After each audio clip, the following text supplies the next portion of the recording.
as this impeachment inquiry goes on, they should be asking for more and more and more. There should be some, I don't know if they can do it on a rolling basis, but every Tuesday should be voting on a new impeachment indictment. And they should keep going for more and more and more. And I would say that as they start to look at this, and I don't know if you can call a senator to testify, but I'd like to hear Ron Johnson explain this away. Ron Johnson, there was a story that came out 3 to 4 days ago that Ron Johnson, sometime in late August, called the president because he had talked to the guy Sunland, the guy who was supposed to testify today and didn't. The guy who said, I think the president wants the deliverable on text messages to other people who wanted to know if the president was prepared to have a meeting and to release the funds.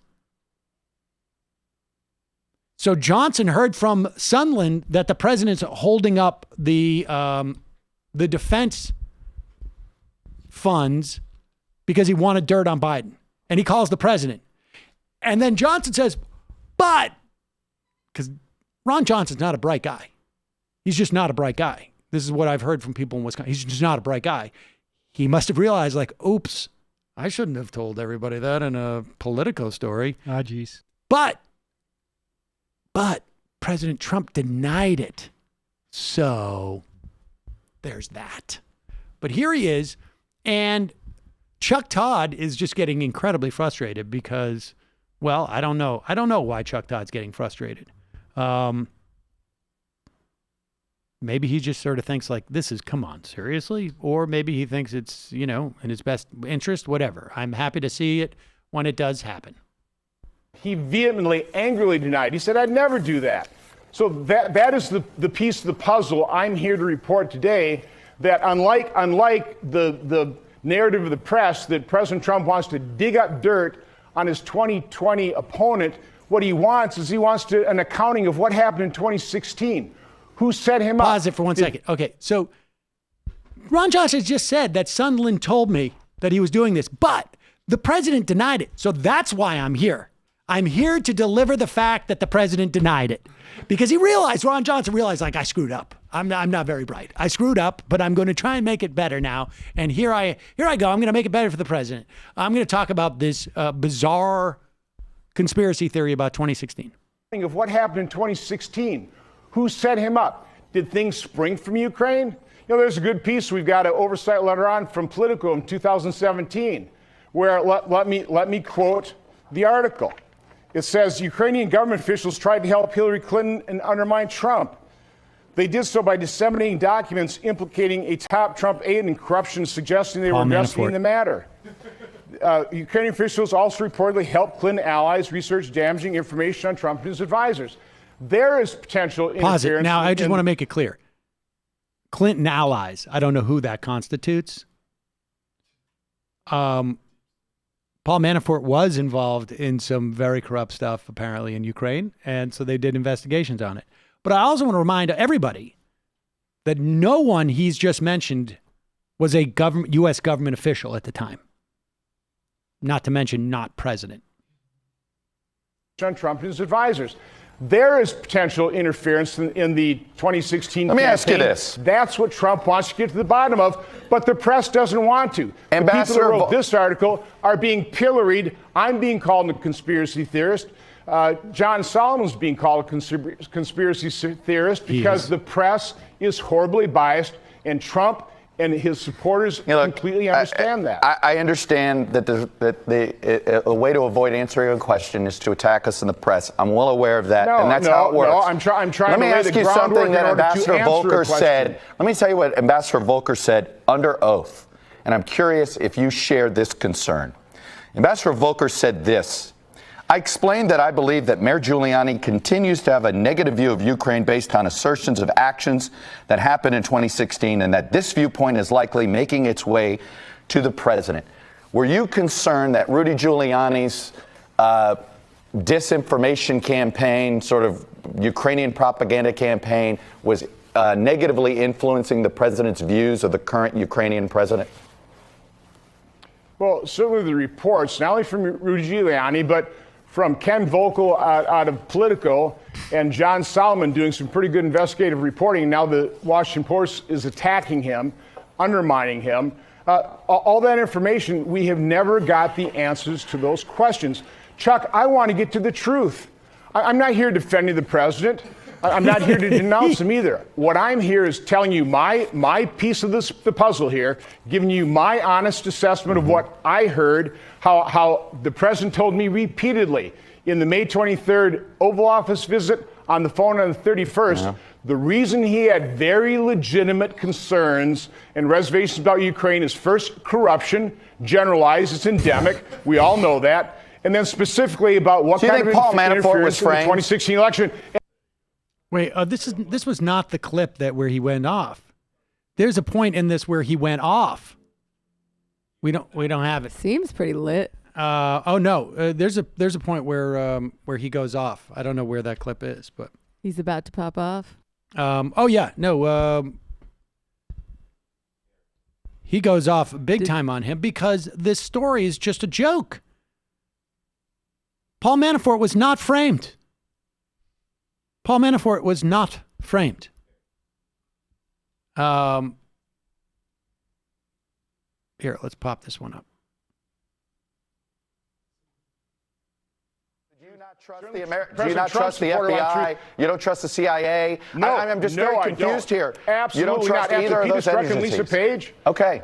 After James Comey. You believe the FBI and the CIA, John these Brennan. No, I don't government trust any of agencies? these guys in the Obama administration. I don't trust any of them. You don't trust them now? Do you trust them now? No, I didn't trust them back then. And you don't trust them now? I do not trust John Brennan. I do not trust. Do you trust the CIA and FBI now? Because none of them have come to any of the conclusions you're trying to come to. I'm just curious. Do you trust them now? Now, who are you talking about? The CIA and the FBI. I don't trust Andrew McCabe. Do you I don't trust Andrew McCabe. I don't trust James Comey. I don't trust Peter Strzok. I don't trust John Brennan. Senator, let me ask you this. I've got a lot of questions that remain unanswered. One of the things that you came on here to do. Chuck. I just want the truth. So no, you set this thing up.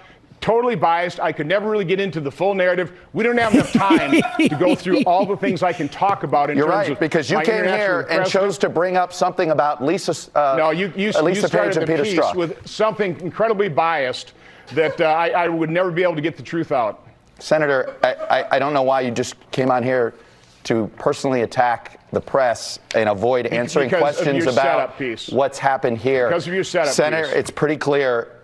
We're only dealing with the facts that we have, not the facts that you wish them to be. And I can't get the answers. The American people can't get. Wait, there's another clip that gets even here. I mean, it's an amazing. It really is like amazing because and to a certain extent, and I'm not mean this just about Chuck Todd, but all of them for years have allowed Republicans to come on and just outright lie about things. Even like sort of more banal, less controversial things like if we cut taxes, revenues will go up. Stuff that everyone knows is not true. Everyone knows this is not true, but Paul Ryan spent an entire career going on these shows saying that. And nobody questioned them. And this is where it leads, of course. And now, not only does it lead to this, he's just going to go on to Fox and he's going to be able to deliver his message. They've reached that critical mass at Fox where they don't need this show. In fact, he's going to go on to Fox and they're going to play this exchange and it's going to prove his point because they allowed the Republicans to lie for so long. Oh, they were always going to do that, though. Like, whether the press was going after them or not, they were going to go on and say the same lies. But the point is now, because of the polarization in the media worlds, that this was not the case 10 years ago. 10, 15 years ago, you needed to launder stuff through Meet the Press, through Fox News to make it to Meet the Press. And now it's going the other direction. You're going to say like the media environment 15 years ago was the trick was you get it onto Drudge You get it onto Fox, then you get it onto Drudge, then it ends up on ABC. And now the goal is not to get it on ABC. They don't need to. They just get it on Fox. They don't even need Drudge anymore. They just get it on Fox. Then you go on NBC or ABC or wherever it is to have them deny it, which proves it to the people on Fox. They don't need this part of the media anymore. Only as a punching bag to show off to their base. Well, that's what I'm saying. And that's why, in many respects, Chuck Todd is reaping what he sowed and others sowed by allowing Republicans to come on and fabricate things. And now you get this Looney Tune stuff. General of the Intelligence Senator. Committee asking to just confirm, are you investigating those leaks that Peter Strzok talked about in that All right, text? Senator, I have no idea So again, why. no, that's a setup. It is entirely irrelevant to this point. Why a Fox News conspiracy propaganda stuff is popping up on here? I have no idea. It is not. I have no idea why we're going here. That is Senator, because I'm this asking is underlying about, exactly why President Trump is upset and why his supporters are upset at the news media. Oh, okay, Chuck, this is not about the media. Here's Senator Johnson, Senator Johnson, please. Can we please answer the question that I asked you instead of trying to make Donald Trump feel better here that you're not criticizing him? I'm just trying to ask you a simple question of what made you wince. I'm asking a simple question. General of the Intelligence Committee. Okay, and what made him wince was in that story when Sondland said he's holding it up. He's holding up the stuff for to get this information. And him wincing is what Johnson said he did. He winced. I winced. He winced at how appropriate it was. There you go. I always wince when things are really good. The news is getting so lit. It's making me wince. It's so lit.